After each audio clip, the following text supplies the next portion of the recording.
notre objectif était toujours d'essayer de trouver des échanges qui avancent notre objectif principal, qui demeure la même, c'est de bâtir une équipe capable de gagner à long terme. On a dépensé beaucoup de temps sur un dossier en particulier, puis c'est allé jusqu'aux dernières minutes, ça n'a pas réussi, mais ça ne nous empêche pas de le revisiter dans l'été.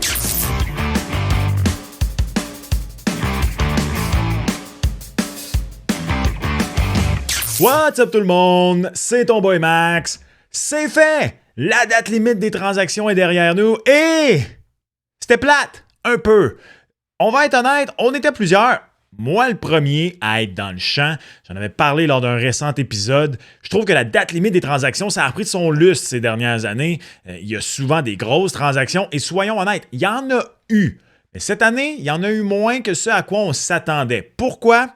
Bien, ça va falloir évaluer ça peut-être une autre fois. Il peut y avoir plusieurs raisons. Le fait qu'il n'y avait pas beaucoup de joueurs de location, donc la majorité des joueurs intéressants, c'était des joueurs qui avaient encore du terme, si vous me passez l'expression, des joueurs qui ont encore des années à leur contrat, mais que les équipes veulent aller dans une autre direction. Mais aussi, je pense peut-être que les équipes se sont fait prendre ou avaient peut-être mal évalué à quel point le fait qu'on ne pouvait plus retenir du salaire avec un intermédiaire à la date limite des transactions, que ça allait avoir un impact. Avant, la journée même de la date limite des transactions, tu pouvais envoyer ton joueur à une équipe X qui retenait du salaire, recevait une compensation quelconque pour faire ça et tu le shippais à sa destination finale. Tu ne peux plus faire ça maintenant parce qu'il faut qu'un joueur reste un minimum de temps au sein d'une équipe avant de pouvoir être expédié à nouveau ailleurs avec une deuxième retenue de salaire. Donc, il y avait une espèce de date limite pour ça en décembre. Et peut-être aussi qu'on avait sous-estimé à quel point, effectivement, le fait maintenant que les joueurs sur la glace en séries éliminatoires, l'alignement sur la glace en séries éliminatoires doit respecter le plafond salarial. Peut-être que ça a eu un plus gros impact qu'on pensait. Mais bref, encore une fois, ça va falloir réévaluer ça un peu plus à tête reposée une autre fois. Parce que pour le moment, allons-y dans le vif du sujet. Non, ton boy ne va pas analyser toutes les transactions aujourd'hui, mais voici mes 5 observations post-date limite des transactions pour la suite des choses dans la Ligue nationale de hockey. Quelles sont les tiennes? Laisse-moi savoir en commentaire comme toujours et réagis bien sûr aux observations que je vais faire aujourd'hui.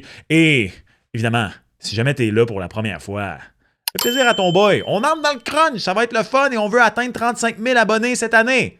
Tu sais quoi faire. Abonne-toi.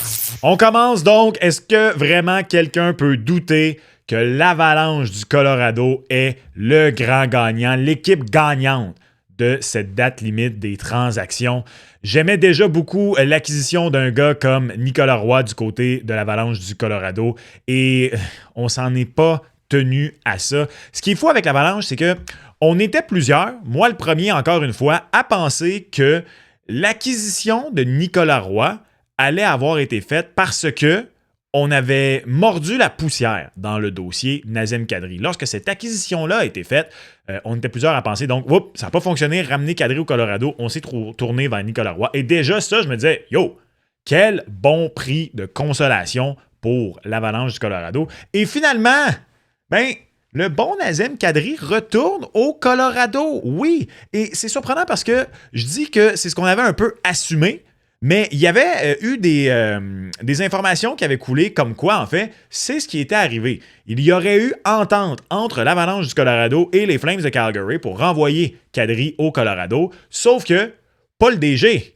les propriétaires des Flames de Calgary refusaient de retenir du salaire de Nazem Kadri. Et donc, cette transaction-là a avorté. C'est là qu'on s'est tourné vers Nicolas Roy.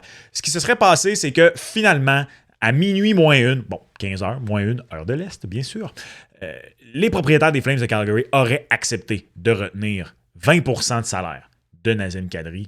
Et donc, l'Avalanche du Colorado qui se retrouve soudainement avec comme option au centre Nathan MacKinnon, Nazem Kadri, Brock Nelson et également Nicolas Roy.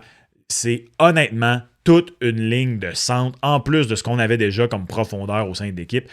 chapeau à l'Avalanche. Je trouve que depuis l'an dernier, on identifie vraiment les bons besoins. On va chercher les gars qui vont venir vraiment aider cette équipe-là de la bonne façon. On a juste à penser comment on avait complètement changé notre position de gardien avec les acquisitions de Wedgwood et Mackenzie Blackwood, qui, j'étais le premier lorsqu'on avait fait ça à me dire « Ouais, vraiment? » Et finalement, ces transactions-là ont vraiment bien vieilli. Après ça, par contre, est-ce qu'on va être en mesure de passer au prochain tour? Est-ce que finalement, on va être capable de battre les Stars de Dallas en série, à moins que le Wild du Minnesota fasse ce travail pour nous plus tôt? Est-ce qu'on va être en mesure de retourner en finale de la Coupe Stanley du côté de l'Avalanche du Colorado? C'est ça la grande question. C'est le seul objectif. C'est pas une finale de l'Ouest. Non, c'est de gagner une deuxième Coupe Stanley avec le noyau Makar, McKinnon. Et vraiment, en date d'aujourd'hui, pour moi, l'Avalanche du Colorado ressort de cette date limite des transactions-là comme grand favori. J'avais hâte de voir est-ce qu'il allait encore avoir un groupe, où est-ce qu'on allait être, combien d'équipes allaient être dans ce groupe-là. Je pense que l'Avalanche est maintenant un peu devant un deuxième peloton. Autrement dit, on a le maillot jaune et on est devant du côté de l'Avalanche du Colorado. Alors, bravo, honnêtement, des grands gagnants pour moi de la date limite des transactions, sans l'ombre d'un doute, l'Avalanche du Colorado. Il y a d'autres équipes qu'on peut dire qui gagnent aujourd'hui. On va en parler un peu plus tard. Mais numéro 1, heavy is the crown, l'Avalanche en ce qui me concerne. Bien sûr, un des commentaires qui revient le plus depuis 15h vendredi, Kent Hughes a regardé la parade. Je vais être honnête, c'est pas du tout personnellement mon opinion.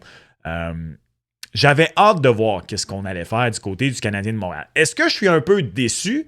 Je vous mentirais si je disais que j'étais pas un peu déçu. Mais quand je dis être déçu, je parle même pas d'une potentielle acquisition d'un ailier pour jouer avec Nick Suzuki et Cole Caulfield. Vous le savez, si vous êtes un assidu de la chaîne, moi, Robert Thomas, je fais ça n'importe quand. On va revenir également sur Thomas dans un instant. Non, moi, c'est beaucoup plus le fait qu'on n'ait pas réussi à au moins enlever le contrat de Patrick Laine pour le reste de la saison et justement peut-être se permettre d'aller chercher un défenseur pour améliorer la brigade défensive pour finir l'année. C'est le fait qu'on a encore cette congestion, on a trop d'attaquants pour finir l'année du côté du Canadien. On n'a pas un sixième défenseur en qui on a confiance. Jayden Struble et Arbor Xhekaj présentement jouent constamment moins de 10 minutes par rencontre. Je pense que le Canadien va être handicapé par ça, rendu en éliminatoire. À moins qu'on fasse venir Adam Engstrom, mais ça, ce sera à voir comment va se dérouler la fin de la saison. Adam Engstrom, de toute façon, qui a été blessé récemment avec le Rocket de Laval. Tout ça, ça va effectivement être des choses à surveiller pour le Canadien. Il y a une mini déception. Mais de là à dire qu'on a regardé la parade, non, je ne vais pas là. Pourquoi? Quelques raisons. De un, ça peut très bien vieillir, le fait que Kent Hughes ait décidé de ne pas transiger. Surtout que si ce qu'il nous a dit dans son point de presse, que vous avez entendu en introduction de cet épisode, n'était pas une vulgaire ligne de com pour sauver les meubles, mais vraiment la réalité. C'est-à-dire que le Canadien a travaillé sur un dossier qu'on a cru à un certain moment qu'on allait être en mesure de concrétiser, que ça n'a pas fonctionné et que ce dossier-là pourrait être rouvert à l'été. Donc, vous avez vu apparaître à l'écran Jordan Kyrou, Robert Thomas, Vincent Trocheck. Je pense honnêtement vraiment pas que c'est Vincent Trocheck, mais je vois pas vraiment qui d'autre ça peut être. Puis ça peut vraiment être beaucoup d'autres personnes. C'est peut-être une personne surprise. C'est peut-être Alexis Lafrenière, Will Cooley, je le sais pas. Ça peut être en défense. C'est pas obligé d'être en attaque. Mais je pense effectivement que ça peut être une très très bonne chose d'attendre à l'été pour faire cette transaction-là. Pourquoi?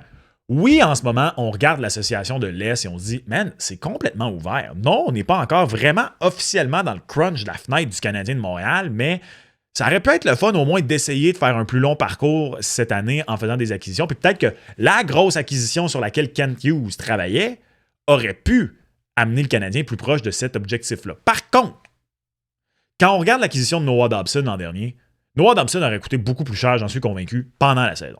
Il a coûté moins cher à l'été. Et je pense effectivement que ça peut être le genre de transaction que si Kent Hughes l'a réussi, s'il l'a conclu, elle va avoir coûté moins cher à l'été en retour. Et donc, le Canadien va peut-être en ressortir beaucoup plus gagnant à long terme. Surtout qu'avec une grosse transaction ou pas de grosse transaction, le Canadien ne sera pas dans le top 5, ne sera même pas dans le top 8 des favoris pour gagner la Coupe Stanley cette année. Alors que peut-être dès l'an prochain, va-t-il s'y retrouver? Se retrouver, je ne sais pas, peut-être. Mon clé ici, peut-être. Donc non, pour moi, Kent Hughes n'a pas regardé passer la parade. Encore une fois, oui, un peu déçu. Si vous avez écouté mes récents épisodes, vous le savez qu'en ce qui me concerne, pas déçu. Par contre, côté gardien de but, c'est vraiment plus le fait, la profondeur, le fait qu'on n'a pas réussi à laisser aller les attaquants en trop qu'on a ou améliorer la brigade défensive. Mais j'ai aucun problème à ce que Kent Hughes continue le plan tel qu'il est. Est-ce que ce serait le fun de le voir réussir des transactions à la Ducks d'Anaheim? Quand tu regardes les Ducks d'Anaheim, ce qu'ils ont fait entre autres avec l'acquisition de John Carlson, eux, ils ont rapproché la fenêtre sans pour autant la rétrécir, sans pour autant que l'avenir soit moins reluisant soudainement à Anaheim. Kent Hughes parle souvent, puis il l'a encore répété dans son point de presse vendredi en fin d'après-midi, que l'objectif, c'est de gagner à long terme.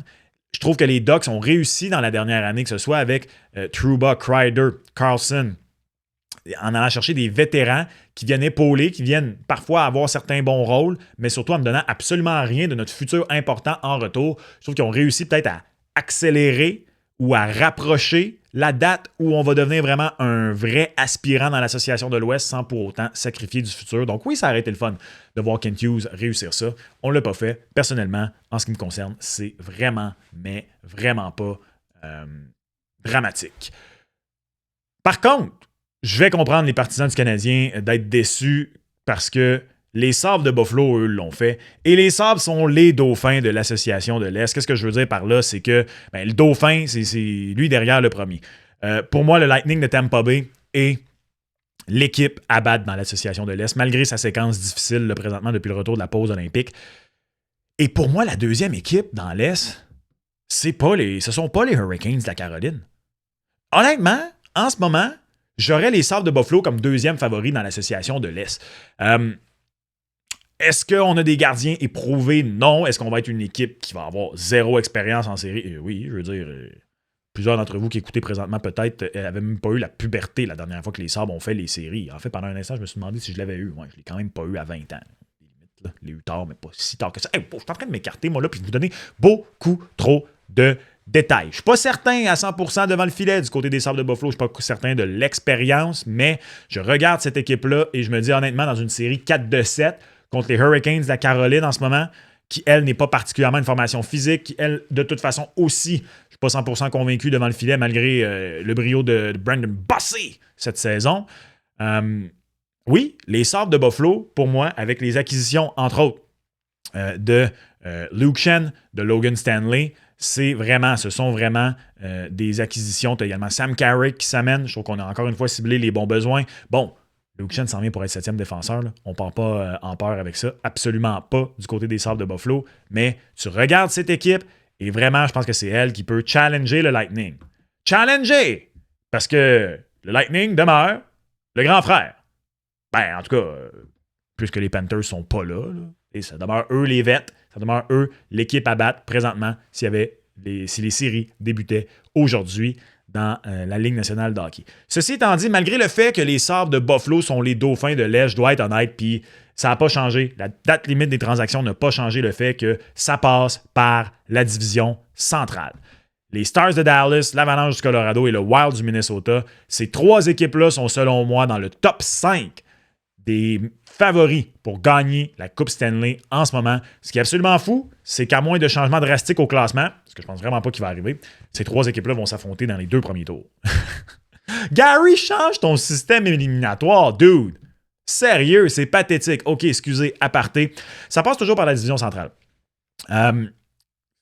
Parce que 3 des 5 meilleures formations y sont. Là-dedans, t'en as 2 qui ont beaucoup d'expérience en série. Non, les Stars, avec ce noyau-là, bon, ils ont fait la finale en 2020, mais je ne peux pas vraiment dire que c'était le même noyau. Ont quand même fait la finale de l'Ouest, les 3 dernières années consécutives. L'Avalanche du Colorado, ce sont des champions de la Coupe Stanley. Le Wild, un peu moins d'expérience, mais une belle formation malgré tout. C'est vraiment par là que ça passe. Et malgré tout ça, c'est peut-être contradictoire ce que je vais dire, mais en raison du système de Muerde, de Gary Bettman de série, ça ouvre un peu la porte aux autres équipes, particulièrement la division Pacifique. Je vous parlais des Ducks un peu plus tôt.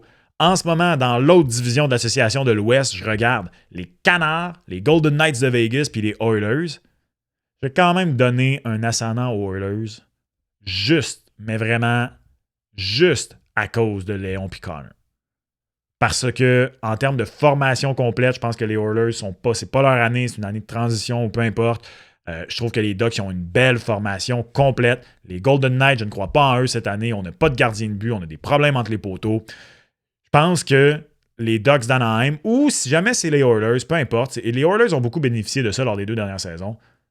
Si jamais il fallait que ce soit de longues séries de l'autre côté consécutives et que peu importe qui sort de la Pacifique, là, un peu plus facile, ça pourrait les aider une fois rendus en finale de l'Ouest. Et ça pourrait aussi aider peu importe qui sortira de l'Est rendu en finale de la Coupe Stanley si les 2 premiers tours, Dallas, Minnesota, Colorado, c'est physique, c'est difficile, c'est des longues séries, beaucoup de matchs en prolongation. Ça passe par la centrale. Mais le format des séries fait en sorte que peut-être, encore une fois, aucune de ces 3 équipes-là ne va se retrouver en finale de la Coupe Stanley. Et la dernière observation aujourd'hui, c'est moi où il y avait beaucoup d'équipes mêlées. Et ce que je veux dire par là, c'est que je trouve qu'il y a quelques formations qui ont envoyé des signaux mixtes. Je pense entre autres, bien sûr, aux Capitals de Washington, qui ont expédié sous d'autres cieux Nick Dowd et également John Carlson, ce qui a fait dire au bon vieux Alex Ovechkin que c'était la pire journée de sa carrière. Même chose du côté des Kings de Los Angeles, qui font l'acquisition et même prolongent le contrat d'Artemi Panarin avant la pause olympique et qui, là, finalement, envoie Corey Perry sous d'autres cieux. Finalement, on fait l'acquisition de Scott Laughton à la toute fin. Je comprends pas les décisions des Kings de Los Angeles. Du côté des Capitals de Washington, je pense que c'est plus un cas de c'est une bonne affaire que ce soit pas ton boy qui soit à la gestion des Caps. Parce que quand tu regardes ça, là, froidement, zéro émotion. D'avoir réussi à flipper John Carlson, qui allait être agent libre sans restriction, pour un choix de première ronde, alors que ton équipe est vieillissante, pas nécessairement une mauvaise chose. C'est que personnellement, au moment où j'enregistre, les Capitals de Washington ne sont qu'à 4 maigres points d'une place en série. Oui, on a disputé plus de rencontres, jusqu'à 2-3 rencontres que certaines des équipes qui sont devant nous. C'est pas grave pour moi. C'est une équipe de vétérans, c'est une équipe qui pouvait encore amplement combler ça. C'est une équipe dans ma tête, et c'est là où je trouve ça particulier, que ce soit et les Kings et les Caps. Andrzej Kopitar, on sait que c'est la dernière saison de sa carrière. Du côté d'Ovi, on le sait pas, mais je vous pose la question. Est-ce que je suis le seul que son réflexe en se levant, littéralement, parce que John Carlson a été échangé à 2h du matin, heure de l'Est, c'est très drôle. En me levant, en voyant ça, j'ai fait « Oh, OK, Ovi s'en va en Russie l'an prochain. No way, là, après ça, qu'Ovi reste. » En même temps, je l'ai dit, John Carlson est agent libre sans restriction. Peut-être qu'il revient cet été. Qu'est-ce qu'on en sait? Je le sais pas. Je trouve ça particulier que dans les 2 cas, là, aujourd'hui, on se réveille puis je regarde les Kings et les Caps. Je me dis, pour potentiellement la dernière saison de 2 très grandes vedettes des 20 dernières années dans la Ligue nationale de hockey, ça se peut qu'on rate les séries et qu'on rate les séries parce que on a un petit peu, moins du côté des Kings, là, plus du côté des Caps, abdiqué à la date limite des transactions. Le cas des Kings est particulier. On a beaucoup de blessures. Fait que je comprends qu'on a malheureusement été mis dans une situation un peu compliquée. Mais je trouve qu'il y avait beaucoup d'équipes mêlées en cette date limite des transactions qui ont envoyé des signaux mixtes un peu particuliers. Voilà mes 5 observations sur la date limite des transactions. Il y a beaucoup d'autres choses à dire. On va revenir encore sur ça pendant les prochaines semaines, c'est sûr et certain. Comment réagis-tu à ces 5 observations-là? Es-tu d'accord? Es-tu en désaccord? Est-ce que je suis dans le champ quand je dis que les Sabres de Buffalo, pour moi, sont la 2e équipe dans l'Est? Est-ce que tu n'es pas d'accord quand je dis que et Wild, Stars et Avalanche sont parmi les 5 favoris pour gagner la Coupe Stanley? Laisse-moi savoir ce que tu penses de tout ça en commentaire. T'as aimé ce que tu viens d'entendre? C'est la première fois que tu étais là et tu veux écouter un épisode de plus? Clique juste ici et on se reparle lors du prochain épisode. Ciao!